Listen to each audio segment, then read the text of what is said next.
Hey, what is going on, guys? It is Young here, and today I'm back with another Fortnite video. In today's video, I'm going to be teaching you guys how to kill sweaty players in Fortnite, or just people who try way too hard at this game. I'm going to be teaching you guys how to kill the better players in Fortnite, and there's a lot of ways to go about it, so there's a lot to talk about in this video. And before we get into the video, I have a V-Buck giveaway. If you guys want a chance to win some free V-Bucks, all you need to do is to drop a like on this video, make sure you guys subscribe to the channel, turn on my notifications, and leave a comment down below of your Xbox gamer tag, your PSN gamer tag, or Epic account.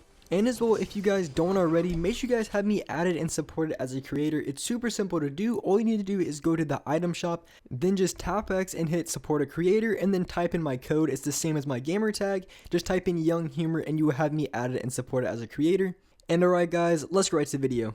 Alright, so in this video, I'm going to be talking about how to kill sweaty players in Fortnite and just how to kill the better players that are in Fortnite. But when it comes to killing these players, it's not as easy or it's not as simple as you can think. Because when it comes to players in Fortnite, a lot of players have a lot of different play styles on how they play. So there's a lot of things to think about when it comes to killing those better players in this game. And for the gameplay in this video, it is an 18 kill win I had in duos. And it really wasn't like the sweatiest lobby or anything, but it was just a really good game, so that's why I'm using it for this gameplay. And as well, I have a really good video that I'm going to be dropping soon. I broke my kill record and I dropped 26 kills, so I'm going to have a 26 kill gameplay coming out very soon. So make sure you guys check out that video when it drops. It should be dropping in the next few days, so make sure you guys check that out. But really, when it comes to doing this, you have to analyze the other player that you're going against.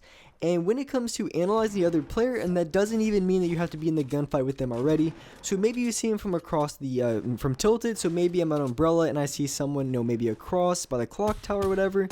And from that distance, it might be kind of hard to tell. But even before you go into the gunfight, you can kind of see, more times than not, you can kind of just tell whether you're going to be a sweaty player, you know, an average player, or, you know, a complete noob.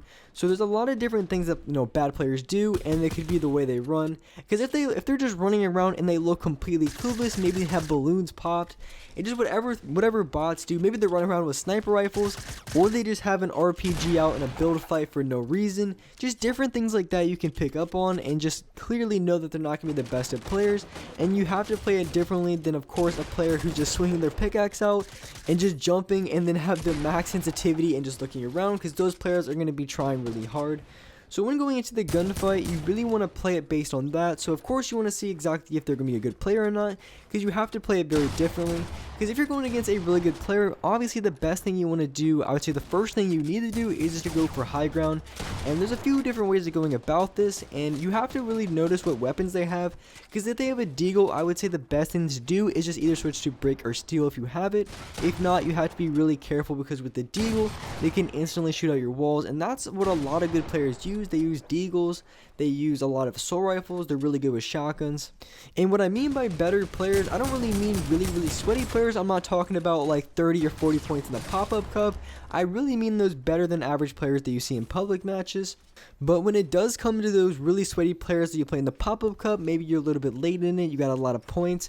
Really, the best thing to do is just try to avoid as many people as possible, and then once you go into a gunfight, you want to make it as much easy as you can. You always want to try to get a third party, because once you're one of those players that are extremely sweaty, they're going to be very difficult to kill, because they're always boxed in, always looking for third parties. They have a lot of HP, you know, they're going to have launch pads to get away if you laser them.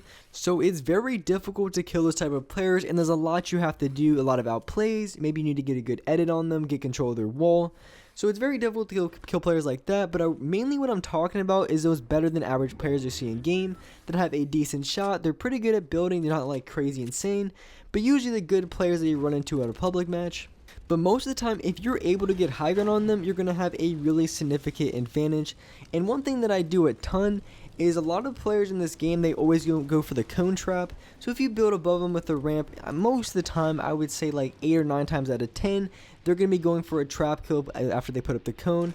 And if they go for a cone play, it's super easy to counter, because if you're on the ramp, all I do is just flip the ramp and immediately go for a shotgun shot.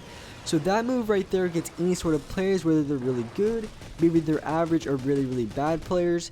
it still gets everyone. There's different types of plays in this game that are very difficult to counter and that are not expected, and that's really the best way to go about playing against those better players, is just trying to get those initial tags, trying to do something that they're not ready for, because maybe if they're building up, maybe you have an RPG, maybe you have smoke grenades, and that's one of my favorite things to use really in the pop-up cups against those sweatier players, is you get a few tags on them so you know they're low, and then they boxed in, and once they're boxed in, you guys know the PC players with the crazy frame rates, they're pretty much, their turbo build is like a max turbo build. You're not getting control of that wheel at all unless they just for whatever reason their hand slips off the mouse or something, so you're not going to get control of that wall. So the best thing to do honestly is just throw a smoke grenade and get them to move. Maybe if you have dynamite, that would work as well. Just doing different things like that just to get them to move is going to be your best bet, because once you throw that smoke grenade, they're going to have to move. If not, they're going to lose all of their HP. So if they're boxed in, you kind of want to try to read where they're going to go. So they box in, you throw that smoke grenade, and then you want to read if they're going to go a little bit to the left or if you think they're going to come out of the side, because the second they come out, they're going to start building. But if you're good enough to try to read where they're going to come from, you're going to be able to get those few shots off and basically just try to get as much HP off them as possible so you can try to get the kill. And also, just another thing to keep in mind, when you see two teams fighting and you think there's a really good team, I always try to focus the team that looks better. So if I'm looking to a build fight and I see a soccer skin and a Renegade Raider, I'm going to be trying to focus them other than like a DJ Llama or just any really noob skin in this game, like a default or something.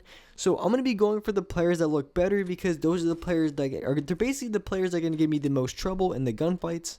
And the best time to show up on that gunfight is really when the other two teams are fighting, or immediately right after. Because if you go into a team that you know just been in a gunfight, more than likely they're not going to have as much HP, they're going to be a little bit low, and even if there is, extra minis and shields laying around, they're not going to have enough time to pop it if you can push quick enough. So pushing really aggressive on players who are good is going to be your best bet in the most cases.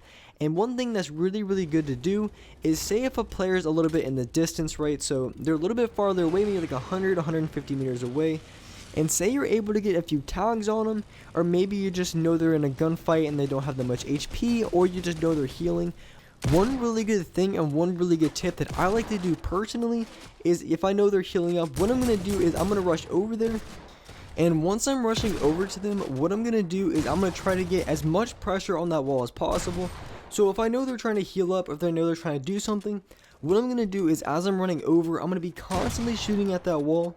And honestly, it's not really trying to get any tags on them, because that's going to be very difficult. Basically, all I want to do is just try to put as much pressure on the wall as possible so they can't get any heals off. Because if they're trying to get a heal off, say it could be a mini, it could be a med kit, or whatever the case may be, and he heals it off, and you're constantly shooting at their wall, they're not going to be able to get their heals off, in which that's going to be their best time to get any heals off at all. Because if you're a little bit in the distance and they know you're coming over, that's going to be their best time to get any heals off right before you get to them. But honestly, if you're a little bit in the distance and you're constantly spraying their walls, putting pressure on it, it's going to be very difficult for the other player to get any heals off. And another really good thing to use with that is not even just AR shots, but if you have a RPG. Because once you shoot that RPG off, they know they have limited time before they have to build another wall. So RPGs are a super annoying thing, but they're also very, very effective in a lot of situations like that. And honestly, one of the best tips I can give you guys just when it comes to killing those better players, obviously the last thing that I have to say is, honestly, when you're in the gunfight with them, you want to see what they like to do. And what I mean by that is, so if they like to use the deagle a lot, you have to play off of that. If they like to use RPGs, if they like to just spam AR, you really just have to go into every gunfight against those players and just see the type of things that they like. And they could be going for trap kills. I mean, it really could be anything, just putting a bunch of pressure on your wall. So it really could be just really anything that they want to do that they're constantly keep doing. Because I noticed that in a lot of players, that a lot of the players that I run into, they do a lot of the same things time after time again. And honestly, it gets very, very predictable. And I think that's really the best way to counter good players, because even the best of players do a lot of things that are very predictable and pretty easy to read if you know what's coming. So as long as you constantly just look out for the things that they're doing in different ways to outplay them, a lot of times you're going to be able to beat even the best of players, or even the average players, or even kind of the worst of players. It doesn't really matter. A lot of these tips to apply, you always want to try to see what they're doing, see what they like to do a lot, and you really have to play off of it. But really, when it comes to those better players, those really sweaty players, you have to do everything like twice as fast, because if you're not quick about going for shots, if you're not quick about going for high ground and building, you're gonna get beat every single time.